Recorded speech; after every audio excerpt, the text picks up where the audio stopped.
My name doesn't matter. What matters is that 3 of us moved into a rental house 8 months ago, and now there are 2 of us left, and I'm not even sure left is the right word anymore.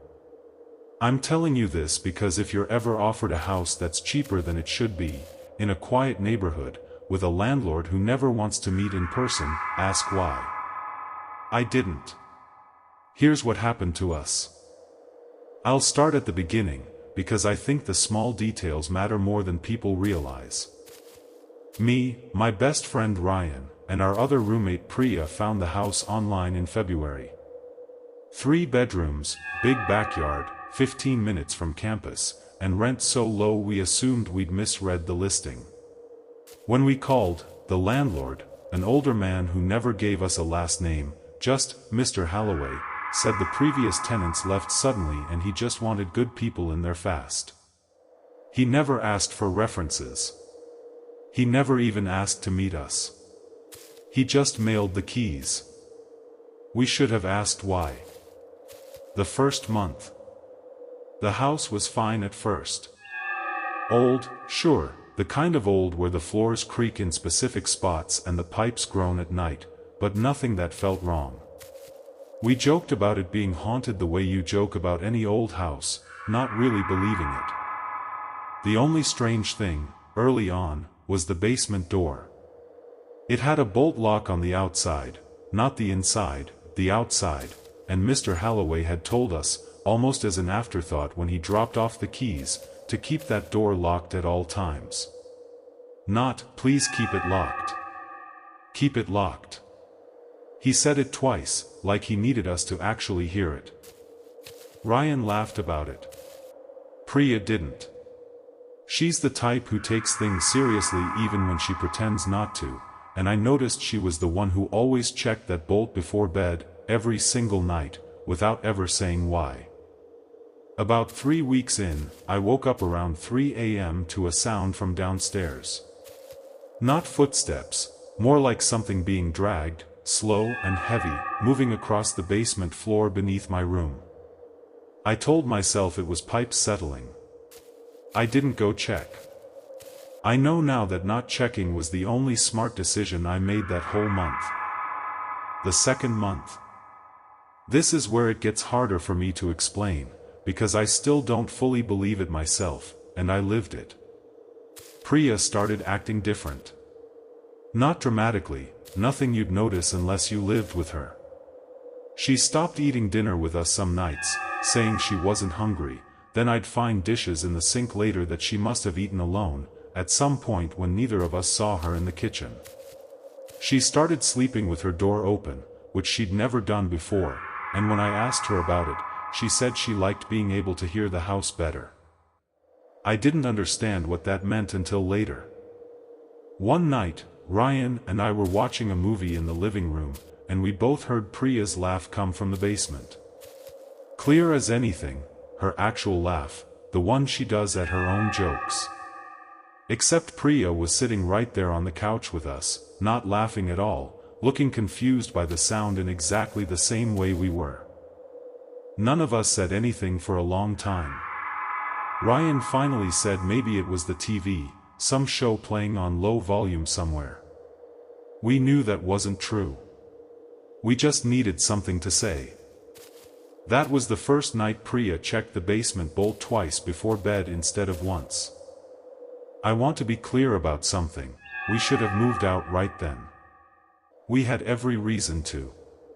But rent was cheap, we'd already signed a year lease, and, this sounds stupid now, none of us wanted to be the one who admitted we were scared first. So we stayed, and we told ourselves stories about why everything was fine. Ryan started hearing his name called from the basement sometime around week 11. He didn't tell us at first. I only found out because I woke up one night to find him standing at the top of the basement stairs, hand on the bolt, not turning it, just standing there like he was listening to something. I asked him what he was doing. He said, very calmly, that someone downstairs sounded exactly like his older brother, who died 3 years ago in a car accident, and that whoever it was kept saying it was cold down there and asking Ryan to bring a blanket. I told him his brother was dead. He said he knew that. He said it anyway, like it explained why he needed to go check. That was the same week Priya told me, quietly, in the kitchen, that she didn't think the thing in the basement was trying to hurt us. She said she thought it was lonely, and that it just wanted company, and that maybe that was worse than if it wanted to hurt us, because at least hurting us would eventually be over. I didn't understand what she meant until she was gone. The night it happened, Priya disappeared on a Tuesday. I remember because Tuesdays were trash night, and I noticed the bins hadn't been taken out, which wasn't like her.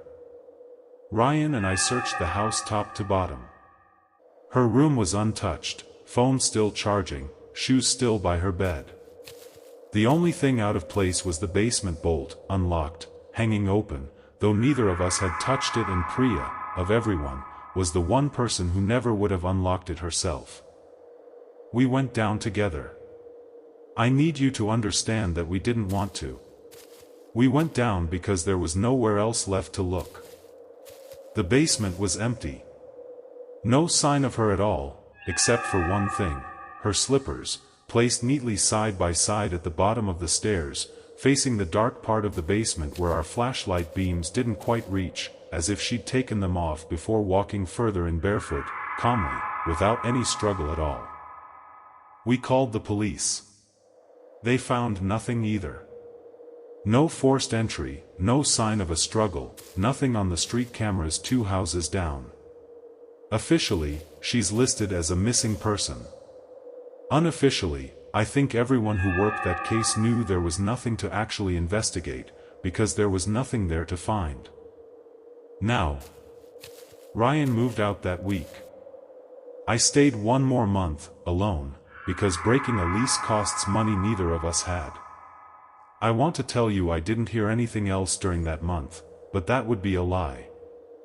On my second to last night there, I heard Priya's voice from the basement, asking me to come see something. Calm. Normal. Exactly like her. I sat at the top of the stairs for almost an hour, bolt in my hand, not turning it, telling myself I wasn't actually considering it. I moved out the next morning and never went back for my deposit. I still don't know what was in that basement, or where Priya actually is, or whether gone and taken mean the same thing in a house like that.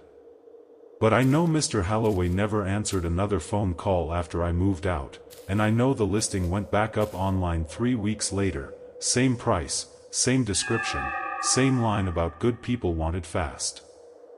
If you're ever offered a house that's cheaper than it should be, with a bolt lock on the outside of a basement door, and a landlord who never wants to meet you in person, please, just ask why. I didn't.